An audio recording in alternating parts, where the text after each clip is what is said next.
Okay, in today's video, we're going to be talking about Becker vacuum pumps. Like you see right here, this is a brand new Becker vacuum pump. We can look at the model over here.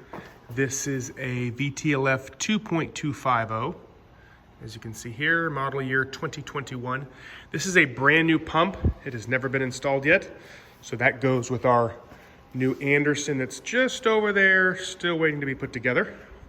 This is a double stacked or a duplex system. So you can have two pumps running together.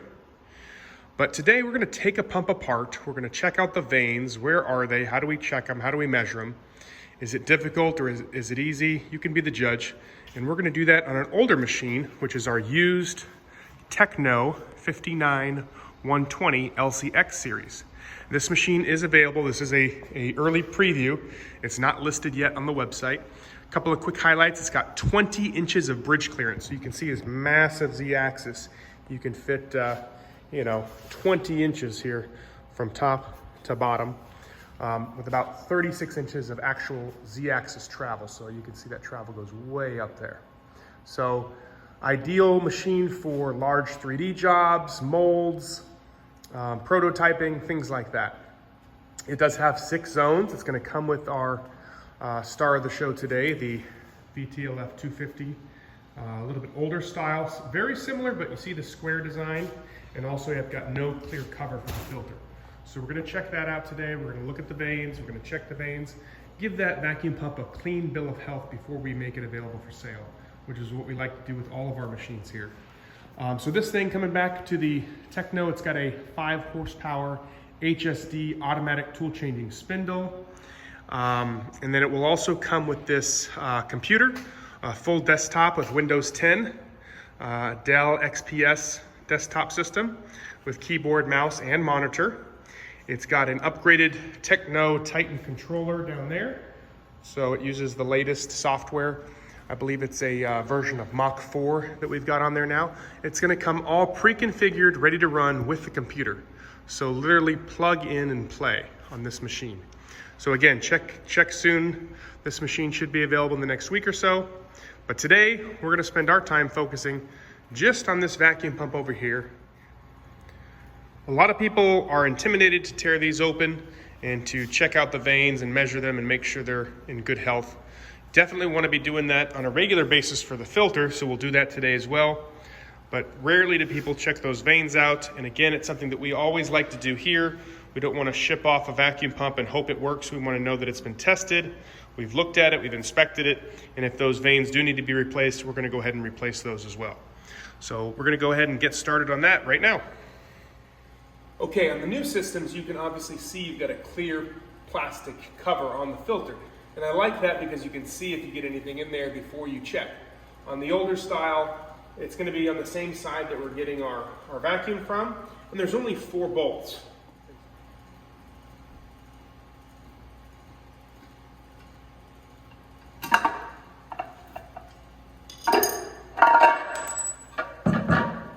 Okay, so good news, there's no debris in here at all. So on a filter that I've never checked before, on a pump I picked up from a customer, that's going to be the cleanest filter that I've seen. Now, we're going to go ahead and do the flashlight test and see just how clean this filter is, and I'll show you how to do that now. Okay, this is how we look to see if a filter is clean or not. Based on, we take a light source, and can you see that line as you rotate this around? If there's a clogged area, you won't see the line. And I took this in a darker room, and you can definitely see that line, and you can actually see that in the video pretty well as well.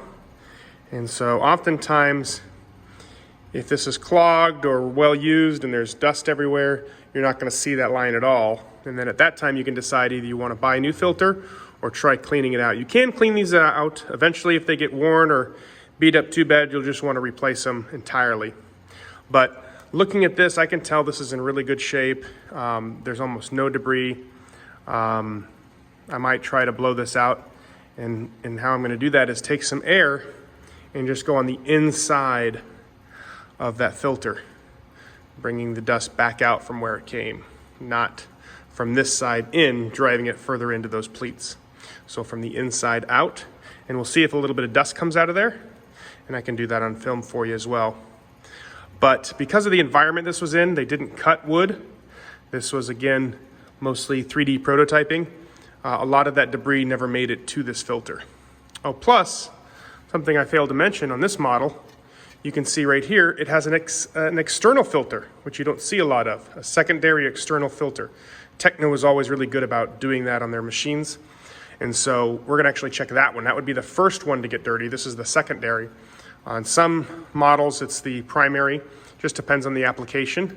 But with this one, it's a secondary. So we're gonna check that one too, because if there's any dust, it's gonna be in that filter. And it was good to check this one anyways, but this one's nice and clean.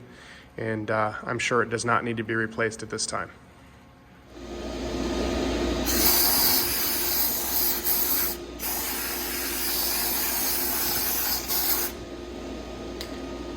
No debris, so again, completely clean, nothing in this one. This one's good to go back on.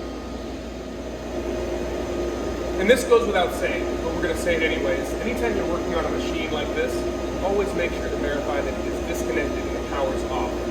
Because I just got this one in, and as you can see here, it's not wired up yet. I'm absolutely sure that we've got no power and that it's safe to work.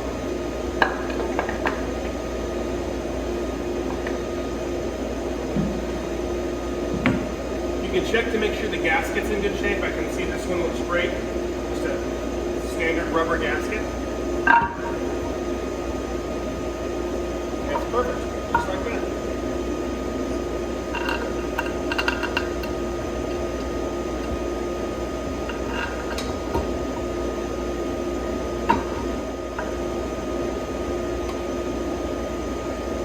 Snug these bolts back up and we are done in this area of the pump. Okay, we put those 4 bolts back in this filter cover, so that's back in place. Now we're going to check the primary filter. This is where the vacuum's coming in. It's going through this primary filter and then through this chamber, which is your secondary filter. So if there's any debris, it's going to be up in here in this one. This is the one you'll want to check more often as well. This one comes with a very easy clips here.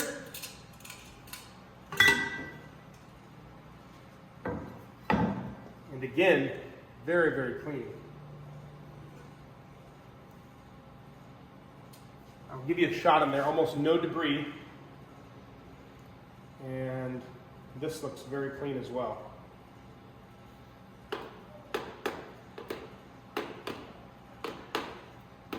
I'll go ahead and spray it out like I did the other one, but very little or nothing coming out of this one as well.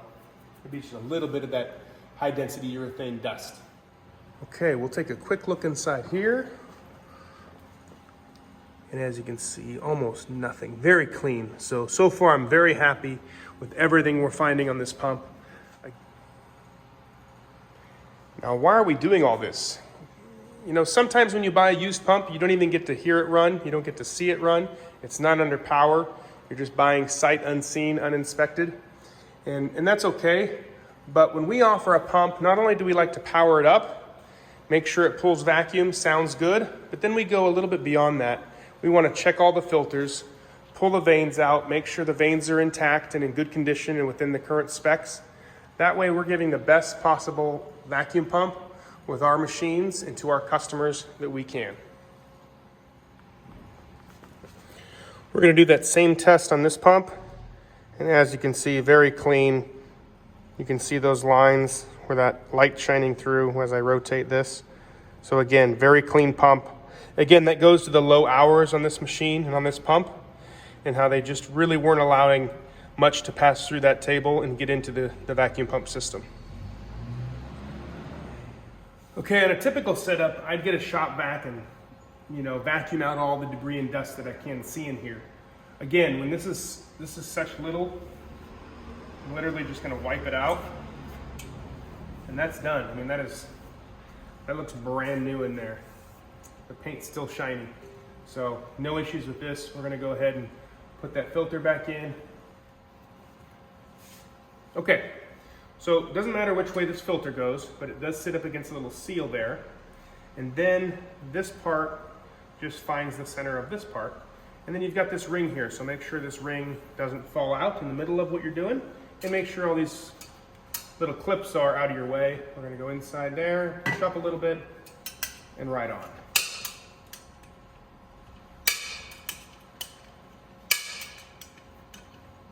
Okay, that filter is good to go. Another reason I love Becker pumps so much is they provide so much information on the pump itself. You can see little pictures over here on the right. That gives you an idea as well. This isn't meant to replace the manual. You can obviously get the manual in a PDF form, but this gives you the basics. One, no oil. This is an oilless pump if you didn't already know that. And then also it tells you to check the filter every 50 hours or so. So maybe once every week or two, depending on how much you're running your machine and depending on your conditions. It also tells us that we're going to check the vanes every 3,000 hours. So for most shops, that's going to be every few years, not very often. But if we look down here, our model is listed right there, VTLF 2.250, and our minimum vane height is 41 millimeters. So that's what we're going to check today. What kind of condition are the vanes in, and are they still at least 41 millimeters tall? So we're going to check that now. The first thing we're going to do is take off this little cover here, plastic cover, I believe.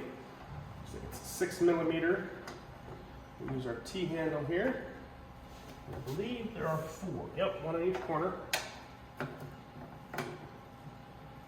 take this off. And up and over your grease spout. Make sure not to break that off. And then we can just set this aside for later. Make sure you drop the bolts out of it as well. 2 bolts. There you go. Now, here we've got 1, 2, 3, 4, 5, 6, 7, 8 larger bolts. So we're going to go get a socket wrench that fits those and take those off. And then this whole plate with the bearing and everything inside just pulls straight off. And then that exposes our vanes. Then we can pull those vanes out and measure them and check them. Make sure they're in good condition. So that's what we're going to do now.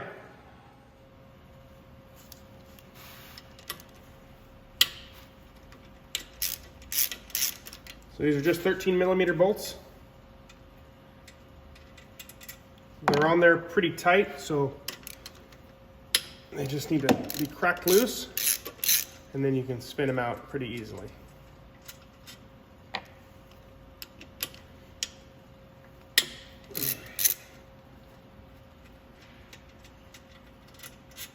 You want to be careful.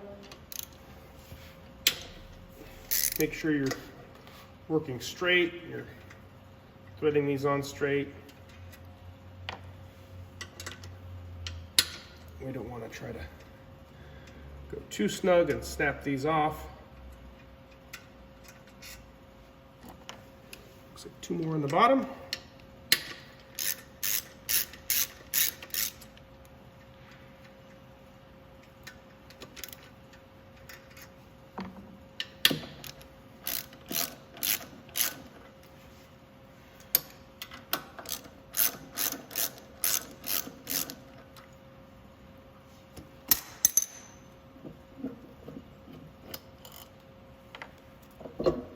Now, this one came out very easily, which I'm surprised. It's not normally that easy.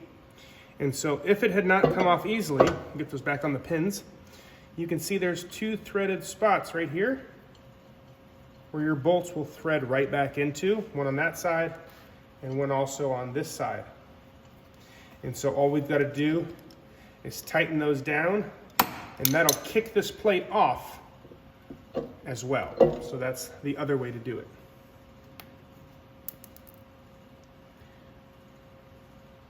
Don't lose those pins. Those guide pins will help us put this back on. But I'm just inspecting. We're going to wipe this clean, but very, very clean. Again, no debris. This looks to be one of the nicest conditioned Becker pumps I've seen, especially of the 2007 era, that model. And so I'm very pleased again with this.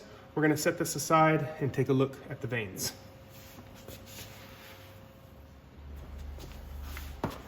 Okay, so the first thing I'm going to do before I even take the vanes out, is I'm gonna take a rag, a clean one without too much debris, and I'm gonna spin this, okay?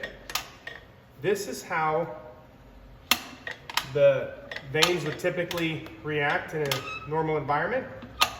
And so we're spinning that, and this is actual right direction as well.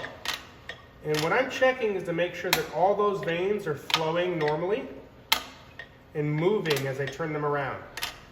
I've seen vanes that have gotten stuck and wedged up in the rear and in the top where they wouldn't fall when you spin. And that's going to create an uneven distribution of air and can actually damage the pump. I saw that happen on a machine that sat in an ocean environment near the beach for like 6 months. And one of these vanes seized up. And so when you spin, instead of that sound of each one dropping that you hear, that one would just stay right up in the slot, and it was impossible to get out. And in that case, you just have to take them all out and replace them with new ones. Okay. I see one vane with a little bit of damage here. I'm going to pull this bottom one out. But the rest of it looks really good. It's just a very small chip on this corner, as you can see right there. And all the rest seem to be in perfect condition. So I do not think that would warrant a full blade replacement of all the blades. Now, one thing to note is that these blades do have a certain shape to them. So they do have to be installed the correct way. And if you look on them, there's a little bevel, like it's scooping air as it's rotating this way. And that bevel is on this edge, the outer diameter of the edge. This is flat on the inside, and it's scooped down this way, and then flat on the bottom. What I'll typically do is keep a couple in there and maybe change them one at a time so I can keep track of exactly how those are oriented. But what I'll do now is I'll grab our calipers, we'll go ahead and measure these vanes and make sure they're still within spec. Okay, so according to the manual 41 millimeter minimum height on these blades, if they're lower than that, we're going to need to replace them. So we'll pull out one of these carbon vanes. And again, these are wearing all the time. It's very microscopic, but every time these move around, and that's rubbing and creating the air volume in the vacuum, that's wearing, and that's the main wear item on these. This is really the only major maintenance besides keeping the filters clean and greasing the two Zerk fittings. That's really the only major maintenance. And again, 3,000 hours between inspection. And on this 2007 pump, I'd tell you these are probably the original vanes, believe it or not, just because of the amount of use on this machine was so minimal. I'm going to go ahead and go to power this up. We're going to slide this open. 57.5 millimeters. You can see right there. So, plenty of life left. We do not need to even think about replacing those. Again, only one minor chip on just one vane. That's not enough to warrant a replacement. And what I would do is I would just listen, and if those things started to get more chips and you could hear anything in there, maybe consider replacing them. But plenty of life. I'm sure it's going to pull tons of vacuum when we get this thing powered up. And you could check the walls, make sure the walls are nice and smooth. You could look in there with a flashlight, make sure there's no debris in there. Clean that out if you really wanted to go crazy. But I'm gonna button this thing back up, put our plate back on with our bearing and our Zerk fitting, and then put the cover back on.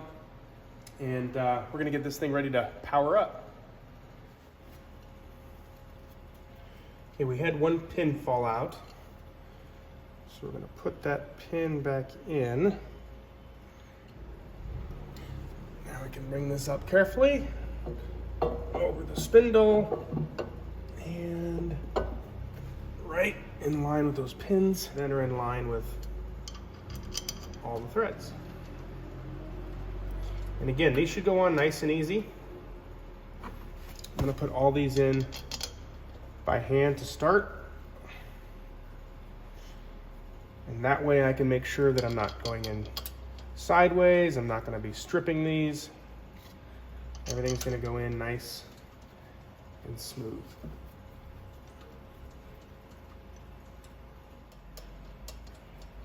And then when I tighten these, I like to do them kind of like a wheel on your car, alternating top to bottom, working our way around, just so we're tightening things on an even platform. So I'll start with this one, get this one snug, go to this one, get that snug, go to this one, that snug, go to this one, that snug.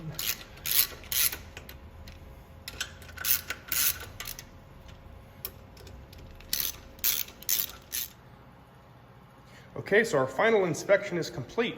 We've checked the primary incoming filter, the secondary filter, all those check out good. We removed the cover and the full cap assembly and pulled out the vanes and measured those, and those all look great.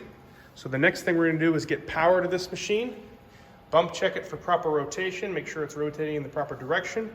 If not, we're just gonna swap 2 of the legs. And then for the final step, we can plumb it to our table and test this pump out and see how it looks under vacuum. That'll be next. Okay, time to get power to our pump. Now, most vacuum pumps are gonna have an overload starter box like this that you see here, and here's the front cover here with a little reset button. Now, usually in the US, we're either gonna have low voltage or high voltage, like 208, 220, 230, 240, that's gonna be our low voltage, or 440, 460, 480, that's gonna be our high voltage. This happens to be a high voltage application. Most of the motors are dual voltage, but it will depend on which overload and starter you have, because this is a 440 starter overload. So you can see our amperage ratings only go from 12 to 18. If we're running this on 220 volt, we would need like 20 to 35 or 40 amps. So all we're gonna do here is incoming power from the house is gonna come right in here to the top, 1, 2, 3, and then a ground down here, and then our outgoing power, 1, 2, 3, and a ground right here is gonna go out. So incoming from the house, outgoing to the motor on the vacuum pump, and then this is just a switch, just to turn on and off. That's actually going to a little toggle switch on our actual CNC machine control panel.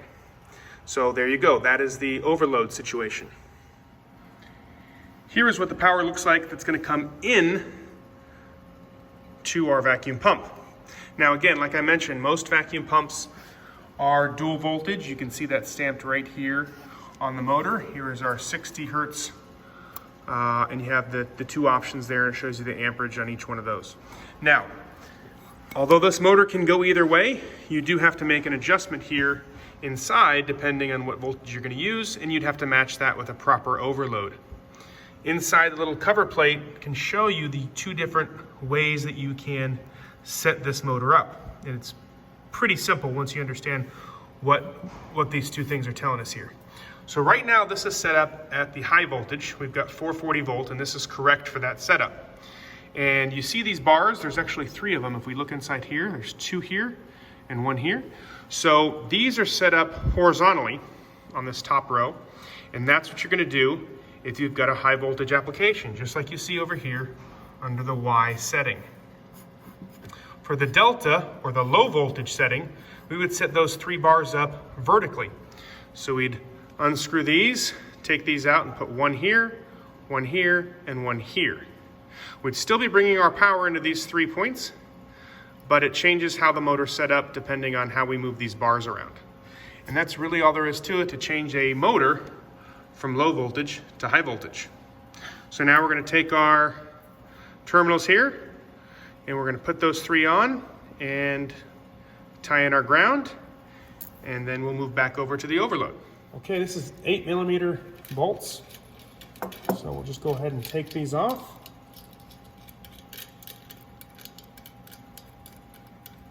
And we're going to take our supply wire here and come up through the bottom. And we'll do the ground first. That's going to be our green wire. And for that one, we're just going to make sure that wire is in there without any insulation. And then we'll just tighten that down.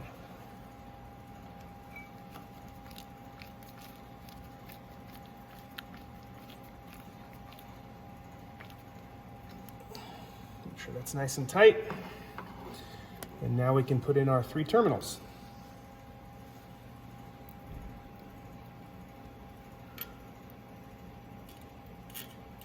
Now, if you're wondering which order and which color, it doesn't really matter. We're going to check rotation, and either it's going to be correct or it's going to be incorrect. And if it's rotating the wrong way, we'll just swap any 2 of these wires. It could be these 2, or these 2. And that will change the direction or the phase so that the motor spins in the proper direction. Now, if you look on these pumps, there's multiple spots. There's an arrow up here, kind of out of view. There's that sticker on top over here. And so there's multiple places that'll tell us which direction, and we'll take a look at that when we get ready to test. So once I get these started, then I can grab the 8mm socket and snug those down. Make sure those top ones are snug.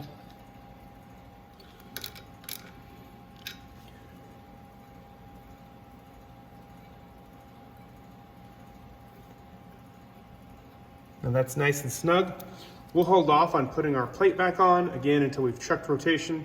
This is probably going to be the easiest spot with the most room to swap one of these if we do happen to have the incorrect rotation. If the rotation's correct, then we'll go ahead and put this plate back on. Obviously, if you were doing a permanent installation, you'd want to make sure you had a qualified electrician doing all this to the local and national codes, which would definitely include a strain relief here in the bottom to hold that in place and to prevent any tugging on that. Again, this is just for testing purposes. We're making sure this motor is good before it gets shipped out. So we're just going to be extra careful and just leave this temporarily connected like this. Okay, here's an example of what it would look like when I'm done. So again, we've got house power coming in on L1, L2, L3, along with the ground down here. And then I've got the outgoing power, T1, T2, T3, coming out and going to the vacuum pump. Okay, now we're going to try the switch and see if this vacuum pump starts. We're just going to do a bump check, a quick on and off. We want the rotation to be going clockwise right here, so we can be able to view this here. We should see that motor turning. There's a sticker right here, another arrow here, and on top there's another sticker, all pointing in this direction, going that way. So we want to see that rotation. So I'm going to go over to the CNC controller box. That's where the on-off switch is located for the vacuum pump, and we're going to check it now.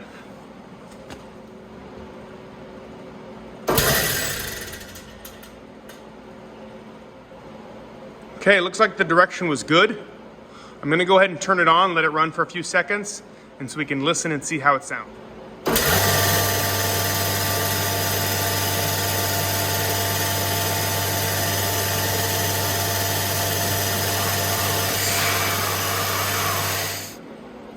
So overall, very happy with how this turned out. Pump sounds good. I don't like this platform it's sitting on. Again, this is very temporary, but this is not stable, and I don't like the movement that you get from the inertia when this thing powers on and off. But again, I'm only going to be testing for a few minutes, so it should be fine. Otherwise, I'd come in here with my chains, hook up to each of these eye hooks, lift this up with the forklift, and set it right back down on the ground. Not too big of a deal. One thing that did trip us up the first couple of times we threw the switch over there on the control panel, nothing happened. I rechecked all my wiring after powering off all my main power, and in the end, I found out that the little thing holding us back was this tiny little reset switch right here. If you can see that. I hit that and I heard a click. So at some point, could have been during travel or the last time this was used, this thing got tripped. I simply hit the reset button, went back over to my control panel over there, and it fired right up. and the direction was good on the first try. Again, if we had had the wrong direction, would have sounded a little funny, the rotation would have been incorrect, and we would have just swapped out any of those legs on the bottom, and then we would have had the correct rotation. But we got lucky, and this thing is ready to plumb. So that'll be our next step, is connecting the vacuum port on the back of the pump to the vacuum port on the machine where the plenum is down there. Once we've got that finished, this will be ready to hold down our material. Okay, we're back. We have the vacuum pump set up and ready to run. We're gonna hold down some material now with our Techno CNC LCX series. We've got it all plumbed. It's 2-inch pipe from the plenum here into some adapters. We go through 2-inch PVC and then straight up to our vacuum pump. And you can see the vacuum gauge right there. You'll see that functioning when we turn this on. So now we're just gonna go ahead and fire this up and throw down some material.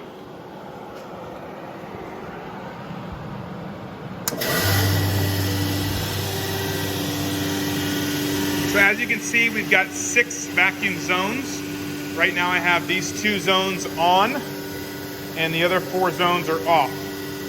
So all my vacuum is going to be right in this area here. And with this wide open and bleeding right now, we do have a lot of air moving through that spoil board. We can go look over here. We're still getting over 20 inches of mercury on our gauge there. If we close those 2 zones off, that'll bump up.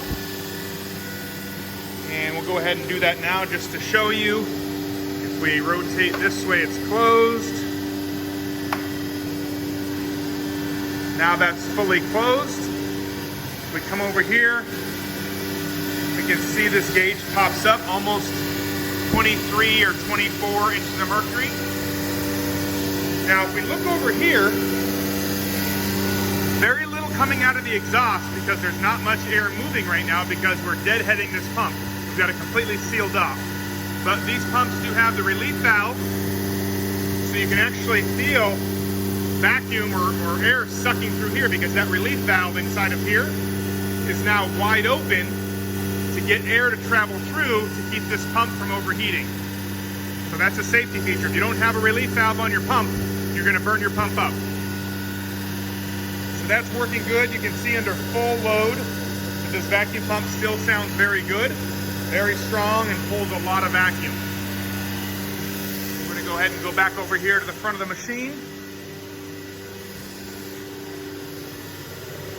I'm going to take our piece of melamine here. And it didn't suck down because I had closed these off. So let's go ahead and open them back up.